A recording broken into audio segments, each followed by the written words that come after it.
Welcome, parents, Mimas, Bubbies, and Opas. This is the Owner's Manual, a podcast for parents. I'm your host, Drew Nash, coming to you from One-to-One Pediatrics in Danville, California. This is episode 112. I've put together a fun and informative show for you today. In today's episode, I will have an in-depth discussion with a pediatric physical therapist. We will talk about issues relevant to motor function and gross motor development. We will discuss the common things that are treated by physical therapists, what they do, and when a referral should be initiated by a primary care physician. In addition, we'll continue the segments Pediatric Fun Facts and Parenting Horror Stories. And at the end of the show, I'll answer some questions from listeners. For those listeners who have no idea how they found this show, The Owner's Manual, a podcast for parents, is available on Apple Podcasts, Spotify, and most other podcasting platforms. The listener base is growing fast. We're now in 7 countries, and that is increasing every week. But since I'm always trying to build our listener base, I'm calling on you, our fans, to help spread the word. Tell your friends, neighbors, your child's daycare provider, and anybody you know who might like listening to us how to find us. Follow us on whatever platform you use to hear us, so you can be notified when each new episode becomes available. In addition, we're on Facebook at the Owner's Manual Podcast and Twitter at Podcast for Parents, where you can like us, post a comment, post a question to be answered on the show, or even tell your pediatric horror story. If there's a topic that you'd like to hear about, this is a terrific way to let us know. Also, for the past few episodes, I've started posting information, photos, and videos to add a visual component to some of our segments, so check it out and like us. And now for the ever-present disclaimer. While we hope that listeners are able to learn and benefit from the content of the show, the information discussed on the Owner's Manual is not intended to diagnose or treat any specific individual or condition. There is no substitute for direct patient care from a trained clinician. If you have concerns about your child, we recommend that you make an appointment with your child's primary care physician for an evaluation. Before we jump to the main topic, it's time for Pediatric Fun Facts. Each week, I bring you an interesting pediatric factoid or historical item that you probably didn't know and might not believe. My gray matter is jammed up with these things, and I'm hoping to clear up some space by sharing it with you. So let's jump right in. Pediatric Fun Facts. We all know that one of the most important things that parents can do to protect their infants and children against a variety of infectious diseases is to have them vaccinated. But do you know where the term vaccination actually comes from and how long it's been around? Well, let me tell you. One of the greatest infectious scourges that has ever plagued mankind is the disease smallpox. There are historical accounts of the disease wiping out large populations from several hundred years BC. Most likely, the early Chinese were the first to figure out that intentionally exposing an individual to remnants of a healing smallpox scab could, in many cases, give that individual a mild case of the disease that they could recover from and then be immune to further infection. They did this by grinding up dried scabs from an infected individual, living or dead, and either blowing it into a healthy person's nasal cavity, totally gross, or by scraping the skin and intentionally rubbing the scab powder into the wound. A procedure that eventually was called inoculation. Now remember that this procedure was developed hundreds of years before anybody understood about viruses or bacteria or how disease was actually transmitted. Doing this to prevent the disease smallpox, or variola, as it was called in the medical community, was referred to as variolating somebody. Undergoing the procedure of being variolated could often confer a mild case of this horrible disease, but in many cases would result in the individual getting a full-blown case of smallpox and either caused disfiguring scarring of the face and body or just plain out killed the person. However, undergoing variolation had a much better outcome than taking the chance of getting and surviving smallpox in the community. So many individuals, especially the wealthy during time of outbreaks, would summon variolators to have themselves and their children variolated in hopes of increasing their chances. This continued throughout the Middle Ages and Renaissance. It wasn't until Edward Jenner in 1796 discovered that a similar disease, cowpox, that affected animals could also confer immunity against smallpox, but with a much lower risk. Cowpox, or vaccina as it was called in the medical community, did not produce a severe disease in humans, so to use scabs from cowpox lesions to inoculate an individual could provide excellent protection against smallpox without running the risk of causing the potentially fatal disease. As you can probably guess, the procedure of inoculating a person with vaccina became known as vaccination. Over the past 200 years, researchers have developed immunizations against dozens of potentially deadly infectious diseases. Many of these use killed remnants of a virus or bacteria that is the causative agent. Some utilize weakened strains of the virus to produce immunity too. Some newer immunizations, like the acellular pertussis vaccine, or DTaP, only use protein particles that are normally present on the bacteria's surface to allow our bodies to develop antibodies. We've come a long way since the development of the smallpox vaccine. In fact, in the year 1980, the World Health Organization declared that horrible disease was eradicated from the face of the earth. But every time you hear the word vaccination describe the immunizations given to you or your children, think of Edward Jenner back in the 18th century and how he helped the world prevent the spread of what was probably the worst infectious disease to affect humankind. And that is your pediatric fun fact for the day. And now on to the show. My guest today has a master's in physical therapy from the College of St. Catherine in Minneapolis, Minnesota. Prior to completing her training, she worked for 5 years as an aide, providing in-home services to special needs children in Minneapolis. After getting her PT degree, she began working at John Muir Pediatric Physical Therapy and has been there for the past 17 years. She sees children from infancy through adolescence for a variety of developmental and physical ailments, ranging from congenital issues to sport-related injuries. Please welcome to the show, Laurel Clymer. So welcome to the show, Laurel. Thank you, Dr. Nash. Thanks I'm glad for to be here. coming in and joining me. And we're here today to talk about pediatric physical therapy and what you do. Excellent. So what do you do? What's the most common thing you see in your office as far as referrals and pediatric physical therapy? Probably the most common thing I see is babies with torticollis. So either positioning in utero or overstretched muscle during labor and delivery. And for those who don't know, what is torticollis? It's a muscle in your neck that gets a little tight. So the babies will only look left or right, or they will only tilt their head left or right. Is there I see this a lot, and I send people to you. Is there a more dominant left or right preference that you see, or do you think it's more 50-50? I really think it's more 50-50. Okay. I think there's streaks. Like, I think it'll go, okay, I've seen like 10 left-sided, and now... In a row? Yes. Yeah. Yes. Okay. Because I think I see that too, but I don't know whether I'm just imagining it or I'm trying to read things in. So I think I see a lot of left-looking babies for a period of time and then maybe a lot of right-looking babies. So you kind of sense the same thing? Yes, definitely. So they're kind of either stuck looking one direction and really can minimally look the other way. Correct. Or it's definitely a preponderance of one direction. Yes, definitely. And parents mostly find it because they will only feed to one side. If they're breastfeeding, they won't be able to turn their head to go to the other side as easily. They'll prefer one side much more. They'll find it difficult to feed the other way just because the baby doesn't want to turn their head that way. Correct. Okay?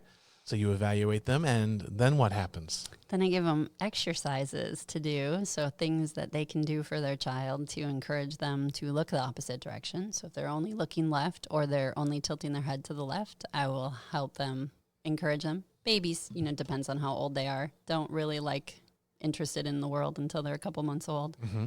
So they don't really want to track your face or toys or whatever, but we can do and these are really small babies. These are less than 2-month-olds that you're seeing. Yeah, they will come in. Youngest one I've had was 2 days old, so on the way home from the hospital. It was that notable. Yes. Yeah. Yep. And then all the way up to 6-8 months old, they will still come in. And when this lasts longer, when this is going on for longer, you see other changes, skull shape, Yes. face shape even. Yes, sometimes their face will change shapes, and then you go to the craniofacial or neurosurgeons. And It's the helmet clinic. yes, to be evaluated, not because you need surgery from these people. No, but this is a positional thing that I see all the time, and but the common cause of that they get asymmetric head shape is because they're looking asymmetrically. They're looking in one direction more. Correct. Yep. Yes. And some of them, their head shape will change so quickly that it'll have a point in the back of their head, and they really physically can't lie with their head in the middle because it tips off the cliff into the left. So in my office, I have, and I don't know whether you buy into this, but I have a couple of display items that are like positional pillows. And there's a thing called, I think it's called a tortle. Yes, the tortle hat. That is a hat that it's the most simple thing. I wish I had invented it. It's basically a baby hat that has a little teeny mini beanbag built into it that you can position to make the baby turn in the direction that they're tending not to. Is that something that is effective? I don't know. So I have the brochure in my office. I give it to people. I tell them to try it, and I ask them to tell me how it works. And often I just get, I think so.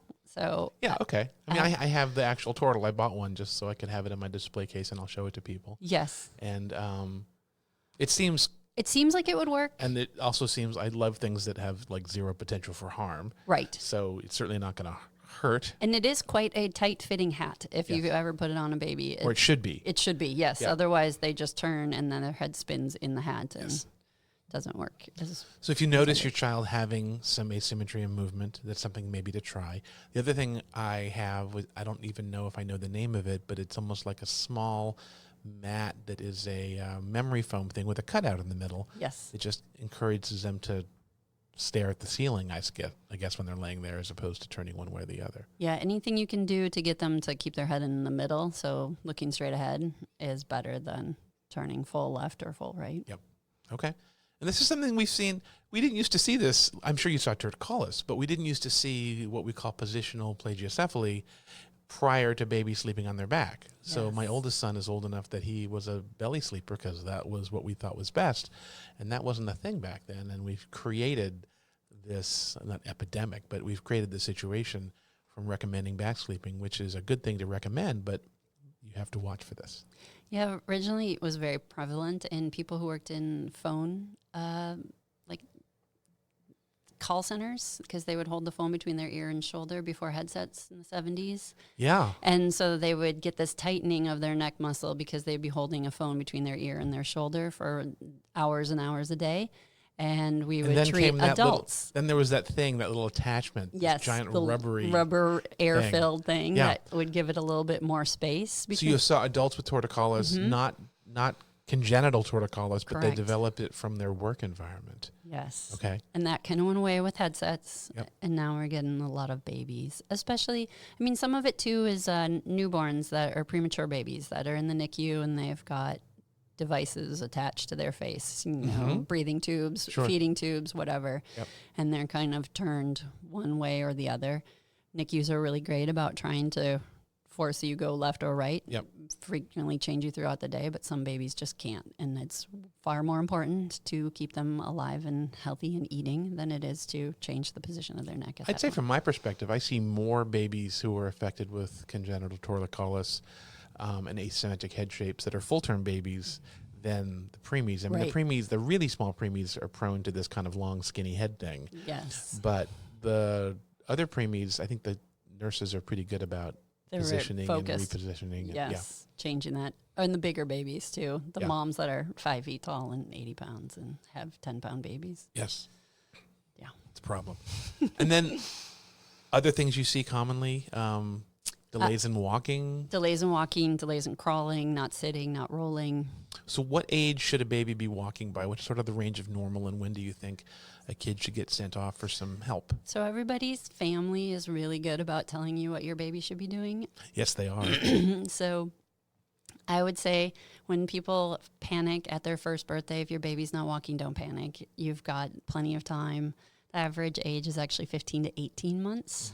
And then pediatricians in this area are really great about, okay, we're not going to worry about this. If they're still progressing, but they're maybe not, if they're just sitting and doing nothing, I would say come in earlier. But if they're pulling to stand, they're cruising, they're just not taking those steps on their own. They're mobile. They're mobile. They just don't need to walk because they can get places in or they've other ways. got older siblings that will pick them up and carry them or bring the things to them. Yep. Or Sure.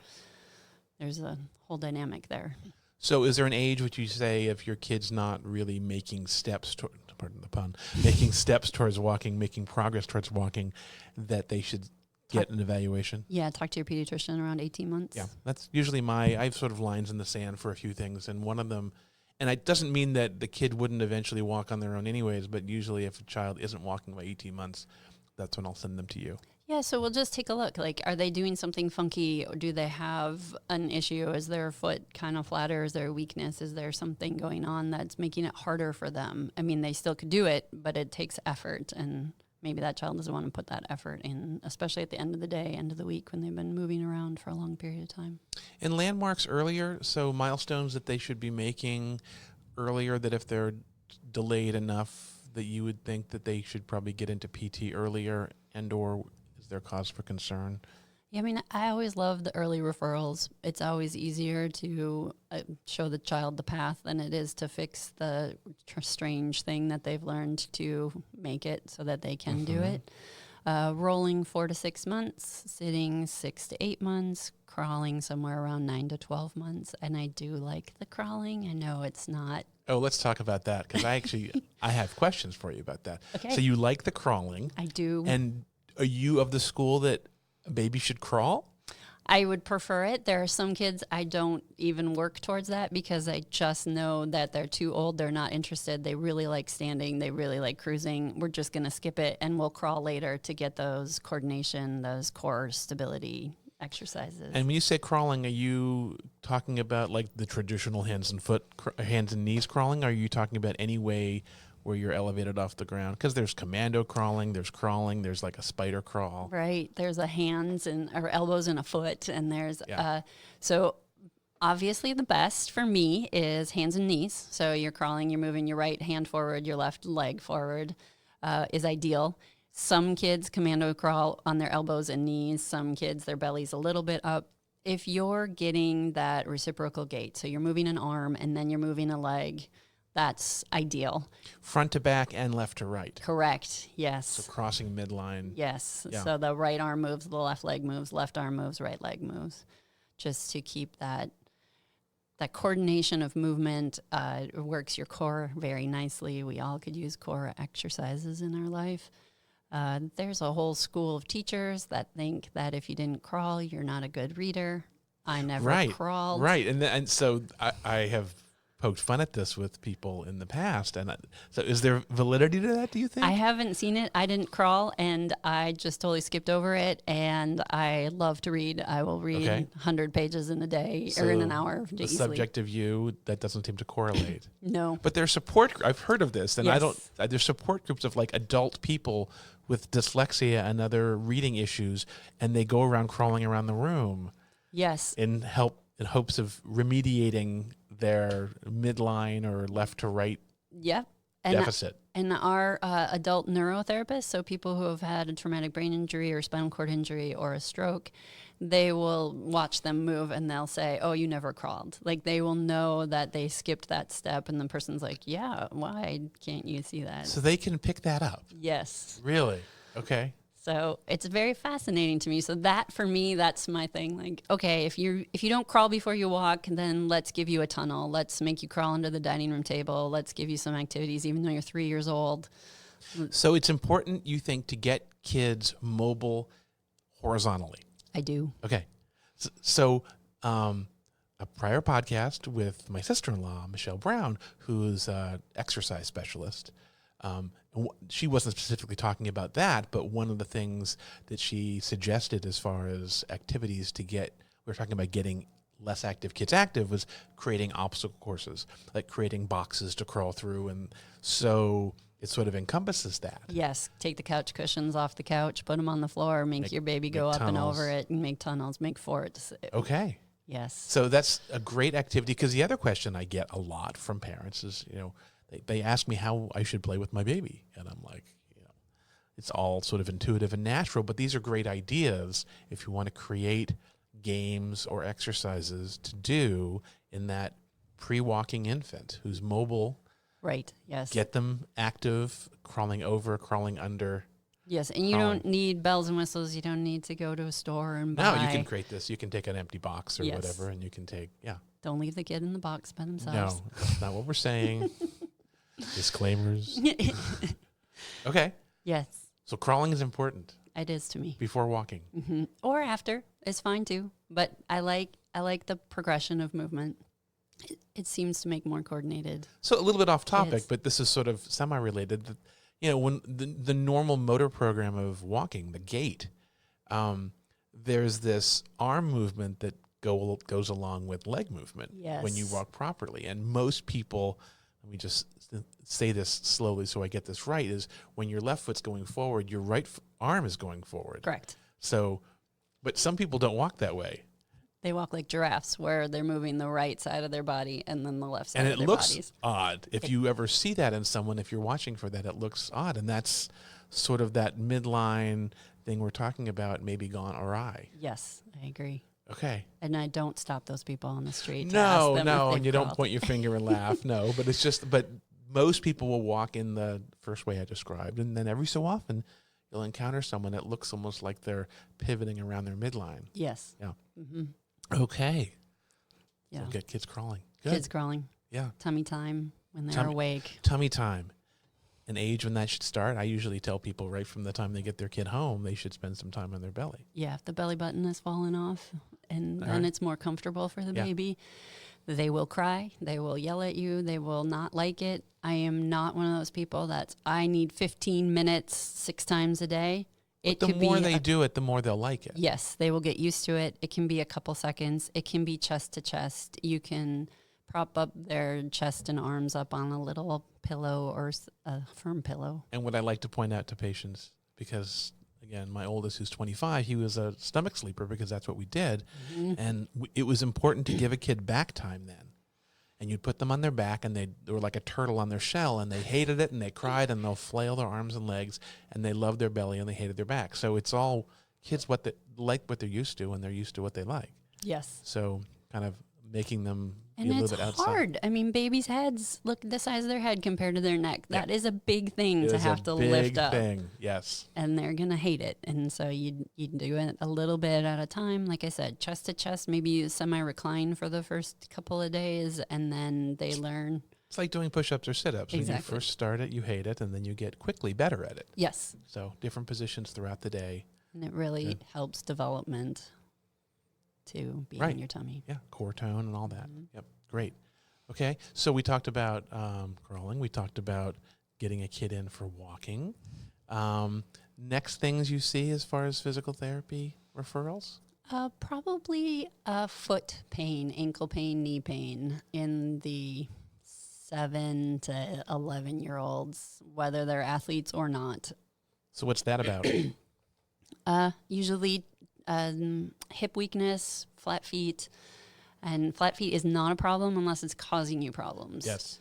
And it doesn't usually cause a problem when they're young. Right. It starts to cause a problem when they get bigger. Yes. Because when you stand up, the feet are at the bottom right. and have to bear all the weight. Yes, and if you take a bunch of professional athletes and you have them walk across a puddle and then you walk across the cement, you will see they all look like ducks. I mean, their feet are pretty flat, and they are obviously doing fine. They are professional athletes. Their bodies are working at a level that mine could never do, and they have flat feet. It's not causing them an issue. So I don't correct for it unless there's an issue. Are you the kid that's getting laughed at in PE because you're the slowest runner, because you're working so much harder, because your feet are flatter? Then I would give them something a little bit like, let's work on strengthening. Let's get you a little bit support in your shoe. Maybe it's even just a better shoe. The over-the-counter ones is what I usually recommend people starting with, not spending a fortune, just going to the drugstore. Yes, the $50 ones are definitely doable. Okay. And then exercises, you teach them exercises to build their hip strength? Hip strength, foot strength. Maybe they have some tight calf muscles. You know, the muscles grow super fast compared to the bones. The the bones grow super fast compared to the muscles. So Right. it just makes you have tight, especially boys when they're going through growth spurts. They just have these issues. I mean, girls too, but boys' growth spurts seem to be a little longer, bigger. But let's just kind of go into more detail on that, because I see that a lot in the office. Kids come in with heel pain, kids come in with knee pain, and the bones are what grow. Yes. And the soft tissue kind of Stretches around. Yes. And so when you're going through a growth spurt and the bones are growing rapidly, and 4 or 5 inches in a year is a lot. It is a lot. Then those muscles pull at their connection points. Yes. And that's where the pain comes from. Yes, and they tell you, oh, growing pains, that's not a real thing. Yes, it is. It's a totally real thing. And so let's go into detail about that. So what I usually tell parents is what growing pains aren't. Growing pains don't usually keep kids from being physically active during the day. It's usually an evening thing. Yes, at night they'll complain right before they go to bed, and you're like, no, you're just trying to stay up. It's not. It's just the muscles are finally able to stop moving, and they're starting to spasm and tighten down, yell at you for all the work that they've had to do that day in that poor position. And things to do for that? So maintain flexibility. So we will make sure you have the right range of motion. If you don't, we will give you exercises to do that. Heat is great because that makes the muscle relax. Heating pads, Yes. hot water bottles. Rice in uncooked rice. If you put it in a sock and throw it in your microwave for a few seconds, it's a nice moist heat, and then it dissipates over time. So it's even something you could stick on your kid, and then you walk away. It's just going to get cooler. It's not a burn issue. Yeah, good. And then I usually, if short term, if they're just complaining that night, some ibuprofen or some Tylenol just for the pain. Yeah. But that shouldn't keep them from playing soccer, and it shouldn't keep them from doing things on the playground that they want to do. If a child's limping during the day, then they should might get be looked something at. else. Yeah, they should get looked at. Yes. And then the other things that are kind of related to that too are like your Sever's disease and your Osgood-Schlatter, which is really pain at those insertion points. Yes, same thing, same issue. So Sever's is the growth plates in your heel. They don't have good blood supply as you're growing. Theirs goes from one artery to feed those bones to 2, and that process takes time. So the bone is growing, and it's like, hey, I don't want to work this hard, so now I'm going to have pain with soccer, basketball, whatever. It's that heel pain, that 9 to 13. And that can be debilitating. What I usually see is kids will describe they're fine at practice, and it's right after they stop yes. that it hurts. The inflammation and they kicks in. limp to the car, Yes. but they've been running around in practice for 2 hours. Yes, or it's between the games on the tournament weekends that Sure. they can't get into the second game because it hurts too much. So all self-limited. You're Yes. not going to have like a permanent heel condition, Correct. but remediated by range of motion stretching. And ice or an anti-inflammatory if you can take one. Okay, great. On to the next topic. Okay. What do you see next? Oh, wow. Well, so there's a lot of genetic issues popping up. We've gotten a lot better at understanding the human genome. So if you do have a child that has a delay and everything else is fine, their MRIs, if they've had them, are their ultrasounds of their head, they're fine. They'll say, okay, let's get some genetic testing. And then they'll say, oh, you have this 3 gene deletions or this 3 gene duplication. Let's get you into services. So are there specific things you would expect to see with some little micro deletion, or is it just sort of like acknowledging, okay, something is genetically going on here, so let's assess things thoroughly and address whatever issues. Hopefully that gets you services. So that gets you into physical, occupational, and speech therapies. And it gives you an idea. But all the genetic stuff, and it doesn't matter if it's a micro deletion or duplication all the way to a whole extra chromosome. You could have mild to severe delays across the board, whether it's speech, cognition, gross motor, so running, jumping, walking, or fine motor, handwriting. It's not a concise, you have this deletion, you're going to have these issues. Well, so, when I was in medical school, there's this book. It's amazing. It's Smith's Recognizable Patterns of, and they have a book of just all sorts of syndromes that you may never see during practice, or you can look it up. And some of which, the purpose of this book is to describe, what you often see in a certain syndrome, most notably like Down syndrome. There's certain things, there's protocols we have. Right. But then there's all these new things with our ability now to detect microdeletions that you may never see this again. This is just a one-off thing. Or you might not know you had it. You know, I mean, some adult might be walking around and they walked at 14 months and nobody had the ability or understanding 40 years ago to say, hey, let's do some genetic testing on you. Yeah. And now they have a child that has that. And now we just know we have a name for it. Yeah. And we see, I see kids and then they're tested and then the parents are tested and ends up that they had it, but they maybe didn't even have any kind of delays. Correct. And so why this new baby is having developmental issues and the parent didn't is anybody's guess. Right. But, and again, it hopefully just gives you the services that you need. Yeah.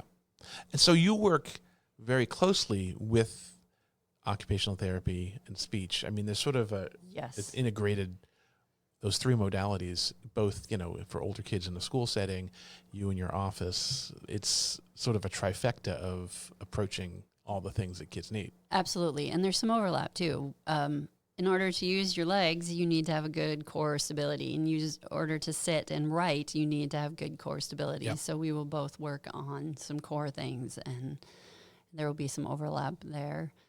But yeah, we have a very team approach, very communicative with our other therapists to make sure that we're all on the same page. Different approaches to the same sort of thing as far as like core? Like, does an OT approach core strength differently than a PT? I think our vags and tricks are probably the same. Okay. It's just what works for that kid, Yeah, you know. And OTs definitely do some more vestibular stuff. So the swinging, the rolling, the where my body is in space, which is great to understand motor coordination. I can't control my body if I don't know where it is.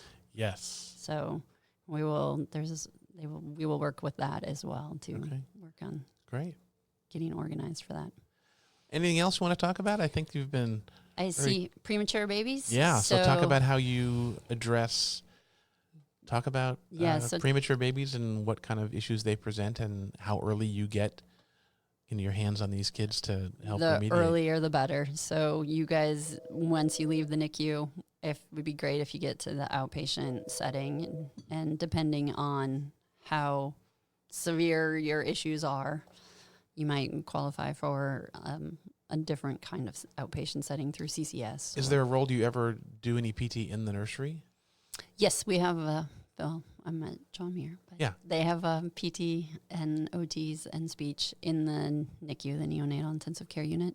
And the speech people, obviously, they're not trying to teach preemies to talk. Right. It's more for feeding issues. Yes, it's the other things you do with your mouth. And positioning and how they're moving. And gravity is hard on those babies. You go from this nice, fluid, happy, supportive environment to gravity pulling you straight. And they're not ready for it. They're not ready for it. But they do great. I mean, 10 years ago, it was like, 28 weeks, that was a little tight. And now we're 20. It is amazing. So I've been in practice now for 25 years. So I was in my residency about 28 years ago. And the outcome, and I had some of these patients then, and still I'm following a few of them. And then what I see now for a 28-weeker, it's night and day. Yes. It's definitely... I think the medical community worries less about the 28-weekers. They're like, oh, yeah, we're going to just do this. We got this. And it's not that it's no risk, but most kids do great. Yes. And I think it's because of this whole team approach with, the improvements as far as how they manage neonatal lungs, but also just getting involved in their developmental follow-up really intensely at an early you time. Absolutely still can't just let that 28-weeker go home and hope for the best. You still need to do some things. Obviously, we need to make sure their airway is open and they're eating, and then we help them explore the world. But the majority of patients that I have that are, say under 10 years of age that are ex-28-weekers, you wouldn't know lining them up next to other kids. Right. Yeah. Yep. Which is different than 20, 25 years ago. Or even 10 or 15, I would say. Yeah, yes. It's incredible. So that's great. Well, Laurel, thank you for coming in and talking. This has been for having me. Educational for me. I love talking about the crawling thing. And just so for people who might want to hear more from you and or come bring their child to you, how can people get a hold of you? So you have to get a referral from your pediatrician. Of course. So talk to your pediatrician, and then I'm at John Muir Health in Pleasant Hill, right in Hookston Square is the name of our building. Great. Well, thanks for coming in, and I look forward to talking to you in the future about other topics. Thank you. Right. And now let's take a brief break. When we return, we'll hear this week's parenting horror story and also answer a question from a listener.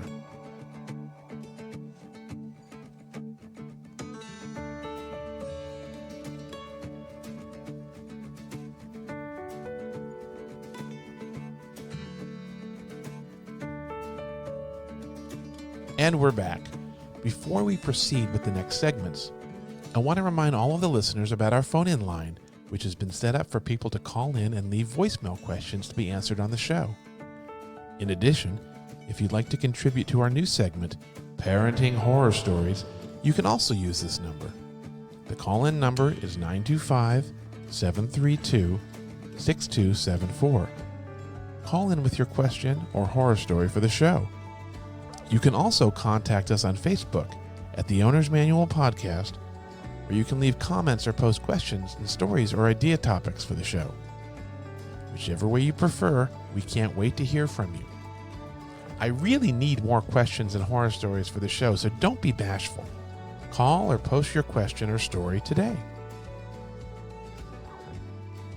In honor of Halloween, we're continuing our segment, Parenting Horror Stories.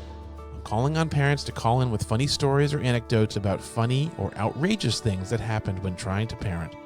It might be a story that describes your less than greatest parenting moment, or possibly just something funny or endearing that your child did.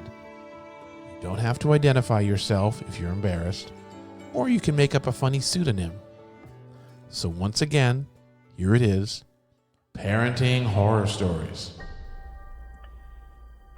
Hi, this is Courtney from Walnut Creek, and I am calling with my parenting horror story. So a few weeks ago, I was getting breakfast for my son, Lennox, who's about 2.5 years old. Needed to grab something in the refrigerator in the garage. Lennox was already eating something at the table, so I told him I'd be right back. I do it all the time, and he just sits there and waits for me. Well, unbeknownst to me, he followed me to the garage. And while I'm out of the fridge grabbing the food, I hear click.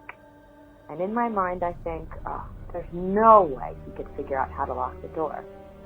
But I run back to the door, and of course, it's locked. So part of me is thinking, my kid is a genius. And the other part of me is starting to panic a little. On the other side of the door, I can hear him snickering, laughing, sort of taunting and teasing. And when I tried to talk to him and explain to him that while he thinks it's quite funny, I can't actually get back in, I hear nothing but silence. And now it also dawns on me that I have a 3-month-old inside. Luckily, he was strapped in to his baby Bjorn, but it's still not great to have a 2.5-year-old on the loose and unsupervised with a 3-month-old just laying around. So I was half panicking, half laughing, trying to figure out my next move. I was in my pajamas. It was about 7 a.m. I had no cell phone, no extra key. So I thought, all right, let me try and open the garage door and see if I could flag down a neighbor to either open through or break through my door, or so that I could call my husband, who works about 15, 20 minutes away, to come home and unlock the door, although I thought that might be quite a long time to leave the two of them inside. But while I was doing that, I was also yelling through the door, trying to get my son to unlock the door. And I kept saying, turn it the other way, turn it the other way. And luckily, he is a genius, and he turned it the other way and unlocked the door. And so when I opened the door, I saw he was actually no longer laughing. He was extremely upset and crying, and all he kept saying was, I needed my mommy. To which I tried to reply, well, then don't lock me out next time. But a few minutes after I calmed him down, I remembered my little one was also inside, and poor second child always gets the second child syndrome. And I went to check on him. He was happy as a clam, had no idea what was happening, was just sort of gnawing on his fingers in his chair. And so I'd say the moral of my story is keep the breakfast food inside when you're still half asleep. or don't let your toddler out of your sight, or keep a spare key hidden somewhere, or that your child is actually a bit smarter than you think. So hopefully nobody else out there has a parenting horror story like that, because it was quite scary at the time. Wow, that's quite a story. It actually reminds me of one of my stories that I want to share. Yes, I have some horror stories too. It was about 23 years ago. My oldest son was about 2 years old. It was October, and my son woke up at about 2 a.m. with a barky cough and a raspy voice. He obviously had croup. His mom was out of town for some reason. I don't remember why. So I went and got my croupy child from his room and took him outside to sit on our front porch. The cool, moist October air is just the thing to help a croupy child. I was only expecting to be out there for a few minutes, so my sick son and I just went out there in our PJs. Maybe I grabbed a light blanket from the couch. We recently had put a new front door on our house, and just as the door shut closed and I heard the click, I remembered that it was the kind of lock set where the door latch could be set to be locked from the inside in addition to the deadbolt. And just as I heard it shut, I realized that it was still set to lock. So there I was, it was 2 a.m., the temperature was in the mid-50s, and I had my sick 2-year-old on my lap on the front porch, and we were locked out of the house. I had no phone, and this was in the early days of cell phones, so there was really no one to call anyways. There was no hide-a-key, and none of my neighbors had a key to the house.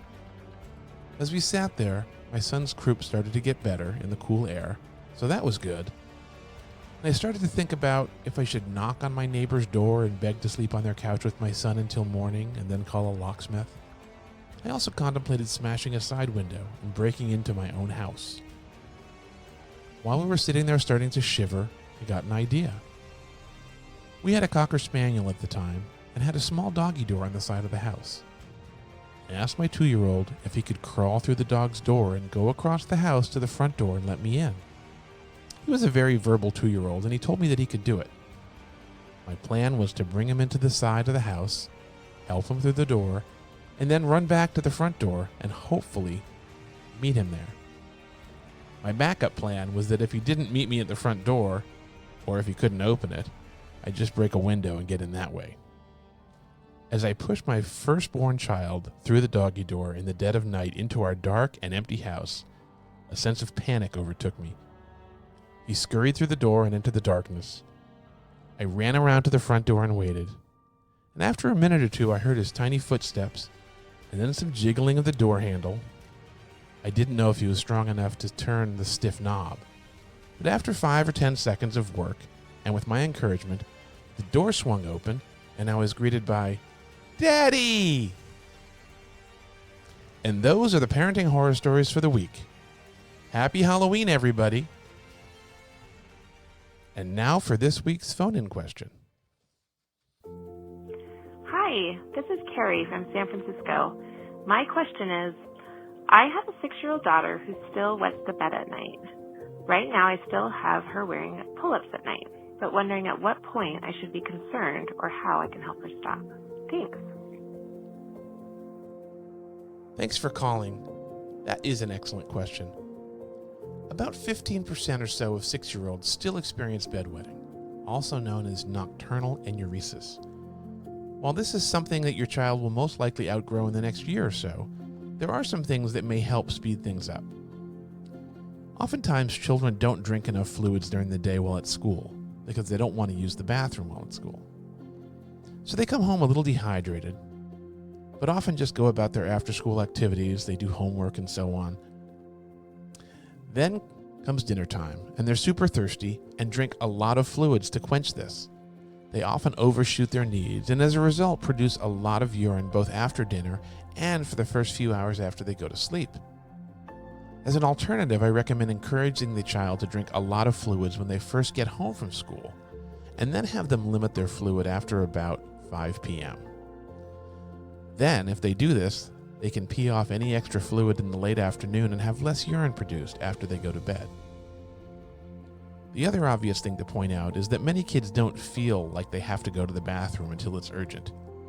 So before they go to bed, make sure that they actually empty their bladder all the way, because if they start the night with half a tank, they won't get very far until they overflow. Now, down the line, if things aren't resolving with time, there are things you can try. Sleep dry alarms and medicines via pill or nasal spray, to name a few. But at this age, I would just go with what we talked about and give it some time. And that's our show for the day. I hope you liked it. I would really like to thank Laurel Clymer for taking the time to talk with me about pediatric physical therapy and all that is involved in what she does. I think that the information in the discussion will give parents a good foundation about what a pediatric physical therapist can do for your child, from treating developmental delays to treating and minimizing growth-related sport injuries. So until next time, this is your host, Drew Nash, wishing you and your child good health and happy parenting. The opinions and beliefs expressed on the owner's manual are that of myself, Dr. Nash, and my guests, and do not necessarily represent those of sponsors or other governing boards. The owner's manual is recorded and produced at Neutron Sound, Danville, California. The content of the owner's manual is the intellectual property of Andrew L. Nash, MD, and One-to-One Pediatrics Incorporated. Copyright 2019, all rights reserved.